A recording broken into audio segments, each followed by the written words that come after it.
ಇಲ್ಲ ಗೈಸ್, ನಾನು ಬೆಳಗ್ಗೆನೇ ಇದ್ದಾಗ ನಮ್ಮ ದೊಡ್ಡಮ್ಮ ಅಡುಗೆ ಮಾಡ್ತಿದ್ರು. ಸೊ ಹೆಲ್ಪ್ ಮಾಡ್ತಿದ್ದೆ. ಏನು ಮಾಡ್ತಿದ್ದೆ ಅಂದರೆ ಬೀನ್ಸ್ ಎಲ್ಲ ತರಕಾರಿ ಎಲ್ಲ ಕಟ್ ಮಾಡಿಕೊಡ್ತಿದ್ದೆ. ಅದಾದಮೇಲೆ ಪಡ್ಡು ಮಾಡಿದರು ಚಟ್ನಿ ಜೊತೆ.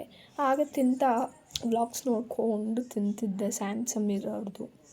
ಅದಾದಮೇಲೆ ನಮ್ಮ ಅಕ್ಕನ ಮಗಳು ವೀಡಿಯೋ ಮಾಡ್ತಾಯಿದ್ಲು ಮೈಕೆಲ್ಲ ಆನ್ ಮಾಡಿಬಿಟ್ಟು.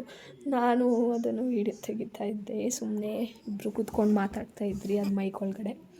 ಅದಾದಮೇಲೆ ಕೊಬ್ಬರಿ ರುಬ್ರಿ ಅಂತ ಹೇಳಿದ್ದು, ರುಬ್ರಿ ಅಂತ. ಸೊ ರುಬ್ಕೊಂಡು ಎಷ್ಟು ಸತಿ ನೋಡ್ತಾಳೋ ಗೊತ್ತಿಲ್ಲ ನನ್ನ ವ್ಲಾಗ್ನ ಇದು ಹಾಕ್ಕೊಂಡು ಮದುವೆದು. ಅದಾದಮೇಲೆ ಅಂಗಡಿಗೆ ಕಳಿಸಿದ್ರು, ರೇಷನ್ ಅಂಗಡಿಗೆ ಐಟಮ್ಸ್ ತರೋಕೆ. ಅದಾದಮೇಲೆ ಬಂದವಳು ಊಟ ಇಕ್ಕೊಂಡು ಮೂವಿ ನೋಡ್ಕೊಂಡು ಕೂತಿದ್ವಿ. ಎಲ್ಲರೂ ನೋಡ್ತಿದ್ವಿ.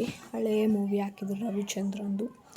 ಅದಾದಮೇಲೆ ನಾನು ಫ್ರೆಶ್ ಅಪ್ ಆಗಿ ರೆಡಿಯಾಗಿ ಇವತ್ತೇನು ಕಂಟೆಂಟೇ ಸಿಕ್ಕಿಲ್ಲಲ್ಲ ಅಂತ ಯೋಚನೆ ಮಾಡ್ಕೊಂಡು ಕೂತಿದ್ದೆ, ಏನು ಕಂಟೆಂಟ್ ಇಲ್ಲಲ್ಲ ಅಂತ. ಸೊ ಹಾಗೆ ಮಲಗಿಬಿಟ್ಟೆ. ಎದ್ದಾಗ ನಮ್ಮ ಮಮ್ಮಿ ಎಲ್ಲ ಬಂದಿದ್ದರು. ಸೊ ಈ ವಿಡಿಯೋನ ಇಲ್ಲಿಗೆ ಎಂಡ್ ಮಾಡ್ತೀನಿ. ಇಷ್ಟ ಆಗಿದ್ರೆ ಲೈಕ್ ಮಾಡಿ, ಶೇರ್ ಮಾಡಿ, ಕಮೆಂಟ್ ಮಾಡಿ, ಫಾಲೋ ಮಾಡೋದು ಮಾತ್ರ ಮರಿಬೇಡಿ.